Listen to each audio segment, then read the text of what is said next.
যাক ক'ব পাৰোঁ ৰাজীৱ শদিয়া ডাঙৰীয়াৰ অকাল মৃত্যুত আমি অসম প্ৰদেশ কংগ্ৰেছ কমিটিৰ সমুদায় পৰিয়ালবৰ্গ অত্যন্ত মৰ্মাহত। কাৰণ তেওঁৰ গান আমি চবেই শুনিছোঁ। এটা গানে আমাক সকলোকে চুই যায় যে গোটেই অসম ঘূৰিলোঁ, অসমীয়া নেদেখিলোঁ।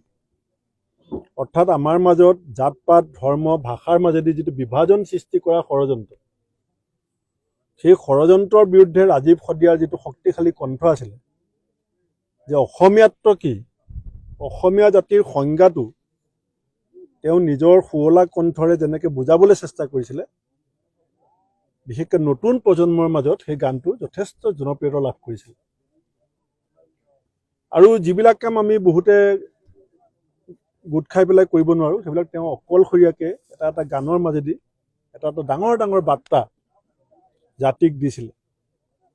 আৰু এটা বাক্য আমাৰ গা চুই যায়, তেওঁ নেতাসকলক লৈ পেলাই গাইছিলে যে ৰাইজৰ আৱেগৰ দালাল হ'ব নালাগে নেতা। এনেকৈ এজন গায়কে নেতাসকলক যিটো সাৱধানবাণী শুনাইছিলে ৰাইজৰ হৈ পেলাই, এইটো বৰ সাধাৰণ কথা নহয় যে ৰাইজৰ আৱেগৰ দালাল হ'ব নালাগে নেতা। নেতা হৈছে ৰাইজৰ আৱেগৰ দালাল। কিয় গাবলগীয়া হৈছিলে, কিয় গাইছিলে? জাতীয় স্বাৰ্থত। দেখিছিলে যে জাতিক কোনোবাই যেতিয়া বিপদহে পৰিচালিত কৰে, আৰু গান নিজে লিখিছিলে, সুৰ নিজে দিছিলে। গতিকে তেনেকুৱা এজন অতি প্ৰতিভাৱান যুৱক মাত্ৰ 40 বছৰ বয়সত অকাল মৃত্যু হোৱাটো মই ভাবোঁ যে আমাৰ জাতিৰ কাৰণে এইটো অত্যন্ত দুখৰ খবৰ। আমি আজি অসম প্ৰদেশ কংগ্ৰেছ কমিটি, আমাৰ বিধায়িনী দলৰ দলপতি শ্ৰীযুত দেৱব্ৰত শইকীয়া ডাঙৰীয়া, আমাৰ প্ৰদেশ কংগ্ৰেছৰ যথেষ্ট সংখ্যক নেতা আহিছে, আপোনালোকে দেখিছে।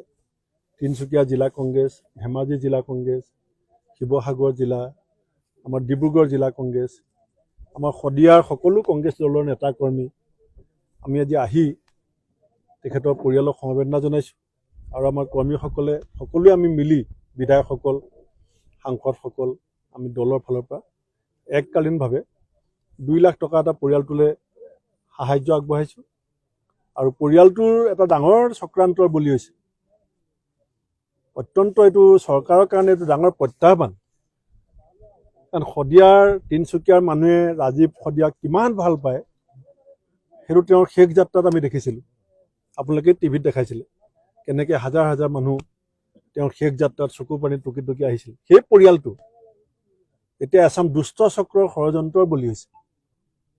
চৰকাৰে যদি খবৰ পোৱা নাই, মই আপোনালোকৰ মাধ্যমেৰে চৰকাৰক আহ্বান জনাইছোঁ যে আমি দুখৰ সমভাগী হোৱাৰ লগতে আহি থকা সময়ৰ যিটো ষড়যন্ত্ৰ তেওঁলোকৰ পৰিয়ালটোৰ বিৰুদ্ধে হৈ আছে, তাৰ পৰা যাতে ৰক্ষা কৰিবৰ কাৰণে আমাৰ বিৰোধী দলপতি ডাঙৰীয়াও তেখেতৰ সাধ্য অনুসাৰে ব্যৱস্থা গ্ৰহণ কৰিব। কিন্তু চৰকাৰক মই আহ্বান জনাইছোঁ।